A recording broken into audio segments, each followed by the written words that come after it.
नमस्कार दोस्तों, स्पीड ज्ञान में आप लोगों का स्वागत है। दोस्तों, दिल्ली पुलिस हेड कांस्टेबल का जो आज का एग्ज़ाम रहा था, उसमें जो फर्स्ट और सेकंड शिफ्ट में हमसे जो क्वेश्चंस पूछे गए थे, उनके बारे में हम डिस्कस करने वाले हैं। चलिए देखते हैं क्वेश्चंस। पहला क्वेश्चन है, संसदीय प्रणाली किस देश के संविधान से लिया गया है? तो भाई संसदीय प्रणाली ली गई है, वो ली गई है ब्रिटिश संविधान से। ओके। अगला है, संविधान संशोधन की प्रक्रिया कहाँ से ली गई है?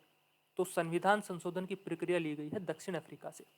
ठीक है। इसका उल्लेख किया गया है अनुच्छेद 368 भाग 20 में। अगर बात करें प्रथम संविधान संशोधन की, तो ये कब हुई थी? ये हुई थी 1951 में।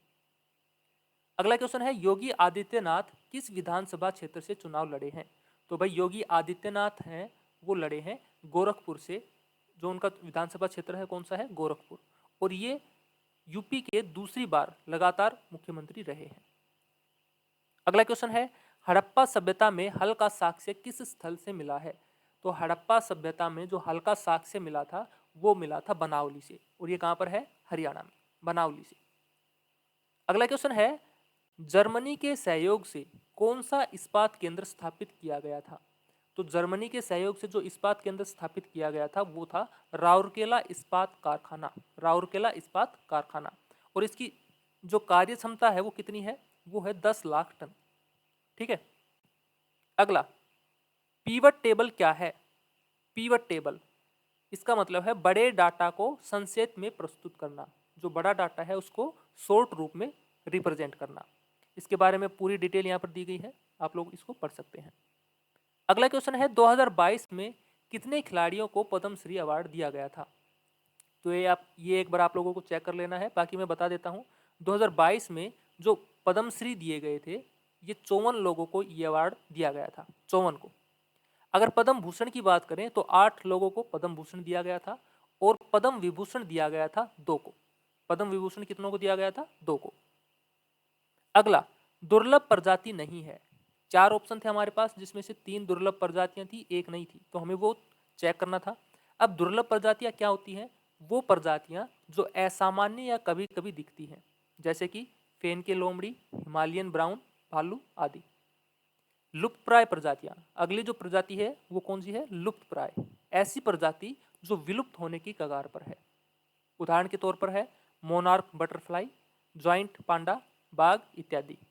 और तीसरी कैटेगरी आती है विलुप्तप्राय, विलुप्त प्रजातियां। ऐसी प्रजातियां जिनका वर्चस्व अब खत्म हो चुका है, जो धरती पर मौजूद ही नहीं है, जैसे कि उदाहरण के तौर पर डोडो, पश्चिम काले गैंडे इत्यादि। अगला क्वेश्चन है, महिला हार्मोन कौन सा है? तो भाई प्रोजेस्टोन और एस्ट्रोजेन 2 महिला लिंग के हार्मोन हैं। ठीक है, ये 2 हार्मोन है। अगला क्वेश्चन है, टीपू सुल्तान के साथ संधि पर हस्ताक्षर किसने किए थे? तो टीपू सुल्तान के साथ हस्ताक्षर किए थे, अंग्रेजों की तरफ से किए गए थे, लॉर्ड कॉर्नवालिस के लिए। ये कहां पर किए गए थे? ये 18 मार्च 1792 को श्रीरंगपट्टनम की संधि पर हस्ताक्षर किए गए थे। और किसके लिए किए गए थे? जो तीसरा आंग्ल मैसूर युद्ध था, उसकी समाप्ति के लिए। ठीक है भाई। अगला देखो, फिल्टर का शॉर्टकट की क्या है? तो फिल्टर का शॉर्टकट की है Alt+4। ओके। अगला क्वेश्चन था, तारा उत्सव किस राज्य में मनाया जाता है? किससे संबंधित है? तो ये आप लोगों को कमेंट करके बताना है इसका आंसर। इससे आगे है, बाबर और मेदिनी राय के बीच हुए युद्ध का कौन सा युद्ध था? यानी कि इस युद्ध को क्या नाम दिया गया था? तो इसको नाम दिया गया था चंदेरी का युद्ध। ठीक है, बाबर और मेदिनी के बीच जो युद्ध हुआ था, उसको बोला गया है चंदेरी का युद्ध। कब हुआ था? 29 जनवरी 1528 ईस्वी में। और इसमें मुगलों की विजय हुई थी, मुगल इसमें जीते थे। अगला है, खजुराहो मंदिर की स्थापना कब और किसके द्वारा की गई थी? तो भाई खजुराहो मंदिर की जो स्थापना की गई थी, वो चंदेल वंश के द्वारा की गई थी। कब की गई थी? 950 से 1050 सी के बीच में। अगला, सबसे ज्यादा महिला साक्षरता दर किस राज्य की है? तो सबसे ज्यादा महिला साक्षरता दर है वो है केरल की। कितनी है? 96.2%। अगला, सिग्मो फेस्टिवल किस राज्य का है? तो भाई सिग्मो फेस्टिवल जो है ये मनाया जाता है गोवा में, गोवा में। अगला है, सुशील चंद्रा कौन से नंबर के चुनाव आयुक्त हैं? तो सुशील चंद्रा जो है वो 24वें मुख्य चुनाव आयुक्त हैं। अगला, प्रादेशिक वनों का संरक्षण कौन सा मौलिक कर्तव्य है? तो ये आता है भारतीय संविधान के नीति निर्देशक तत्वों के अंतर्गत। ठीक है, भारतीय संविधान के नीति निर्देशक तत्वों के अंतर्गत। अगला है टापू नृत्य किस राज्य का है? तो ये है भाई अरुणाचल प्रदेश का। ओके, अगला, भगत सिंह राजगुरु को किसके लिए फांसी दी गई थी? तो इनको फांसी दी गई थी सांडर्स की हत्या के लिए। ठीक है, भगत सिंह और राजगुरु को फांसी दी गई थी किसके लिए? सांडर्स की हत्या के लिए। अगला क्वेश्चन, M1, M2, M3 में सबसे उच्चतम मुद्रा कौन सी है? तो इनमें सबसे जो उच्चतम मुद्रा है वो है M1। इसके बारे में पूरी डिटेल है, इसको पढ़ लेना एक बार। अगला देखो, द्वितीय पंचवर्षीय योजना का संस्थापक का श्रेय किसे दिया जाता है? तो ये दिया जाता है प्रोफेसर PC महालनोबिस को। ठीक है, और ये कब से कब तक रहा था द्वितीय पंचवर्षीय योजना का कार्यकाल? 1556 से 1961।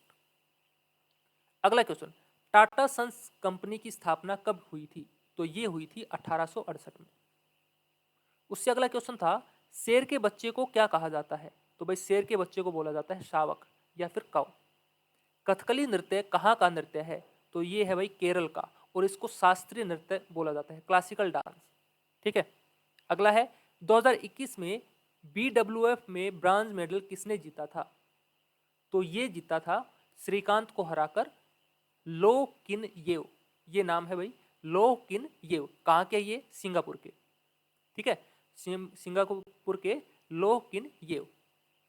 कहाँ हुए थे ये खेल हुए थे स्पेन में। अगला क्वेश्चन है, नया फाइल खोलने का शॉर्टकट की क्या है? तो अगर नया फाइल ओपन करना है तो हम ओपन कर सकते हैं Ctrl+O के साथ। अगला, IPv4 कौन सा वर्जन है? तो IPv4 एड्रेस जो है वो एक 32 बिट एड्रेस होता है। अगला है 2021 में बीमा संशोधन किसके द्वारा संबंधित है, किससे संबंधित है? तो भाई बीमा क्षेत्र में ये संबंधित है विदेशी फंड यानी कि FDI से। ठीक है, पहले इसकी जो सीमा थी वो कितनी थी? 49% तक थी, अब उसको बढ़ाकर कर दिया गया है 74% तक। अगला क्वेश्चन, स्वास्थ्य मंत्रालय और आयुष मंत्रालय के द्वारा शुरू किया गया पोषण आहार योजना का थीम क्या था? तो ये थीम था national nutrition week. National nutrition week. तो भाई ये कुछ क्वेश्चंस थे जो आज की शिफ्ट में पूछे गए थे। अगर चैनल पर नए हो तो चैनल को सब्सक्राइब जरूर कर लें, और अगर वीडियो अच्छी लगी हो तो लाइक करें और शेयर इसको जरूर करें। Thank you.